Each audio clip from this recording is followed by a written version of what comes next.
Hello YouTube, Ghost Cobb here. Here is the dining room in which I am sitting for now. No smoking obviously. I am having a can of orange pop this evening. Very tired, very sore. Just took some pain pills and had an ice pack on for a little while. Was at the firehouse helping with bingo today.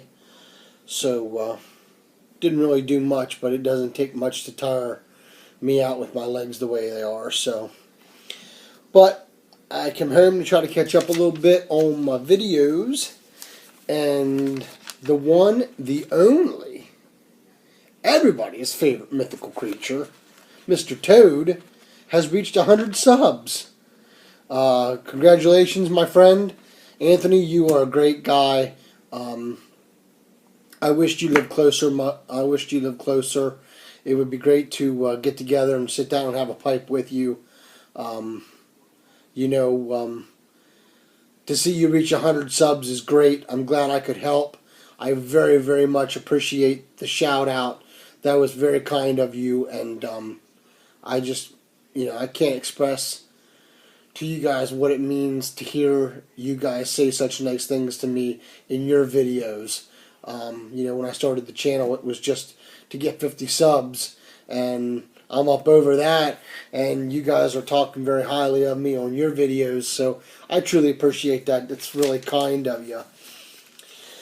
So Mr. Toad has 3 questions. You don't have to answer them all, but I don't know if you get extra points for answering them all. I don't know. It doesn't matter. I'm doing all 3 because he's a good friend of mine, and by George, I'm going to try to answer them.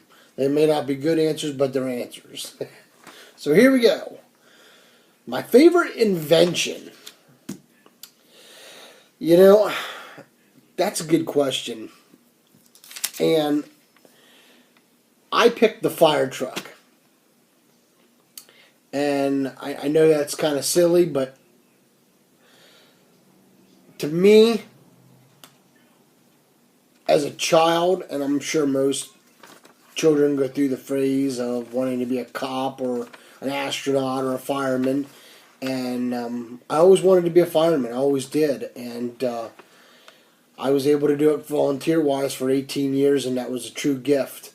And unfortunately, with my health issues, I wasn't able to do it for a career, but I was able to do it as a volunteer, and that was a way of me giving back to my community. And I really enjoyed it. I've met a lot of great people and helped a lot of people over those years. So that was great. But, the reason being, that's one of the reasons, obviously. And one of the other reasons is it has provided millions of jobs. And not just paid firemen, but the people that make the trucks, the people that engineer the trucks, the people that, put them together, the people that test them, that sells them.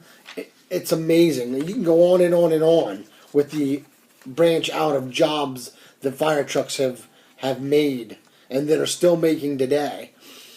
So that, and it's helped me and other people protect and help their communities. So that's why the fire truck's my favorite invention.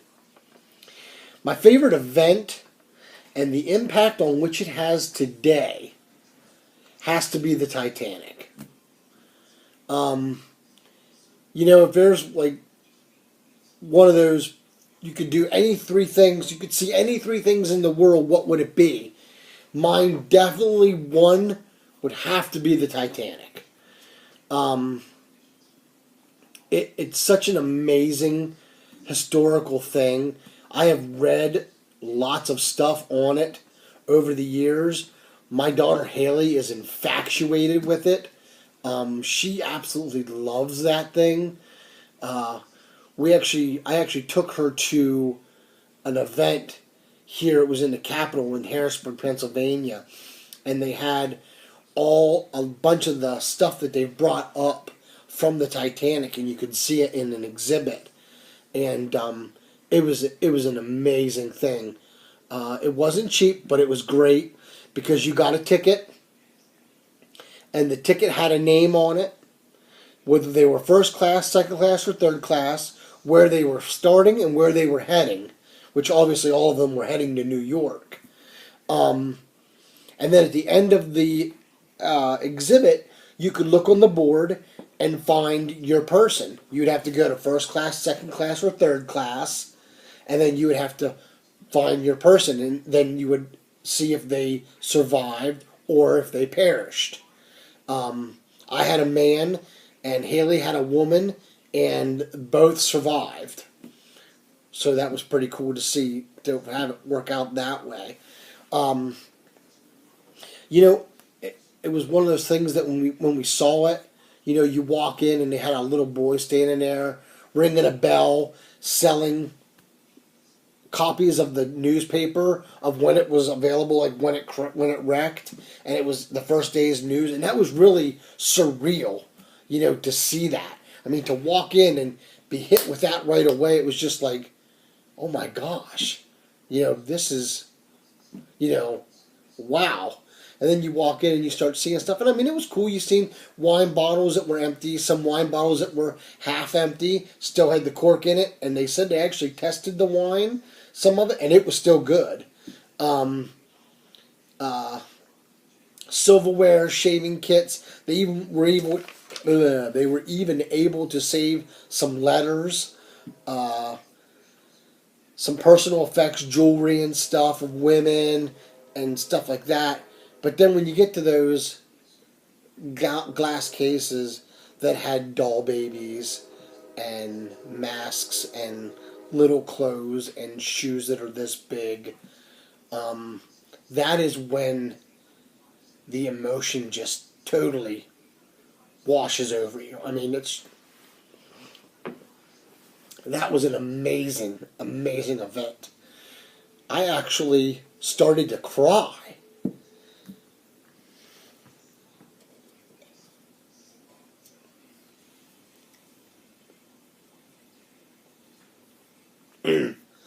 Standing over a pair of shoes.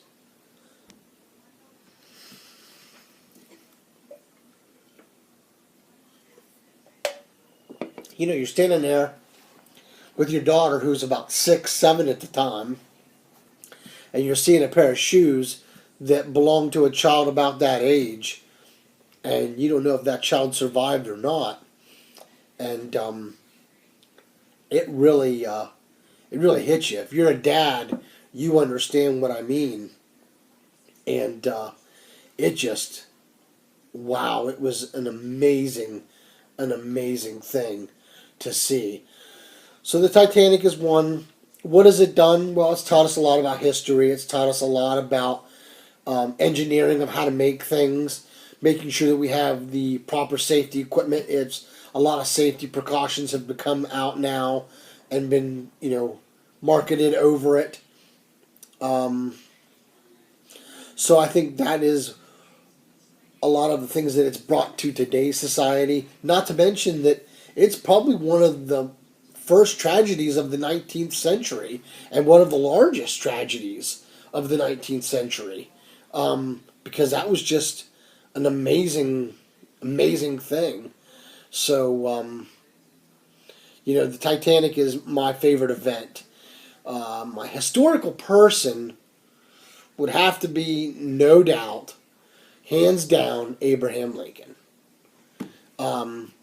There's no man that, historical wise, that I would love to sit down with and smoke a pipe and just talk, because his wisdom and his knowledge and his demeanor and how he handled himself in that time and everything that he was involved in.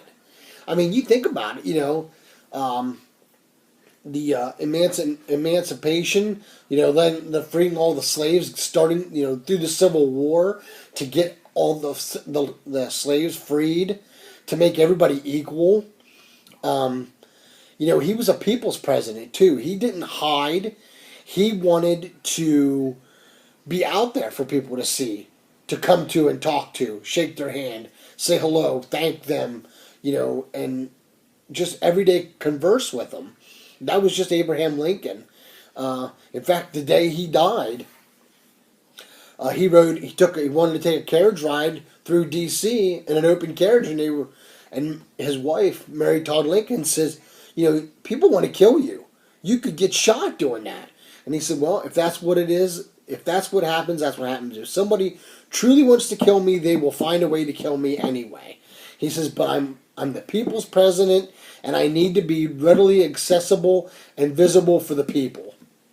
And that's what he did. And later on that evening, unfortunately, he was killed. Which, by the way, some of the great things that he has done, besides the whole Civil War stuff that I've already talked about, he developed the Secret Service. Unfortunately, it was not set to go into motion till 5 days after his assassination. The date was set when it was going to go into effect, and unfortunately he was killed 5 days before that happened. So he did that, along with the Secret Service that he made. He also signed the first Homestead Act, which allowed poor people to own property and land. That was a huge thing back then. He was trying to make everybody equal. So that was a very, very big thing. And then to follow that up, in 1862, he developed and established the Department of Agriculture. Where would we be today without the Department of Agriculture? Think about that. That's a lot of accomplishments for one man. And considering that he had no education, that he self-taught himself everything. That is just an absolute amazing accomplishments that this man has given us. And it was in May of 1862 is when he established it. And if I'm thinking correctly, I believe it was like May 15th or 16th of 1862 is when he actually established the Department of Agriculture in writing. So that is that. And also, he had made the remark many, many years ago that if this country ever falters, it'll be from within, not be destroyed by someone that's not other than America. If America falters, it will falter from within. Think about where our society is today and where we're headed. It really makes you wonder how he knew that. And how he called that over 200 years ago. It's really, really something to think about.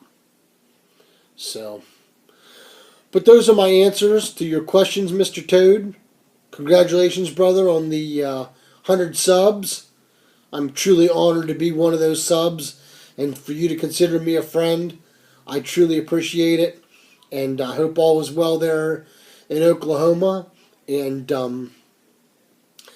I wish everybody luck that enters, and above all, let all what you do be done out of love. Y'all take care and God bless.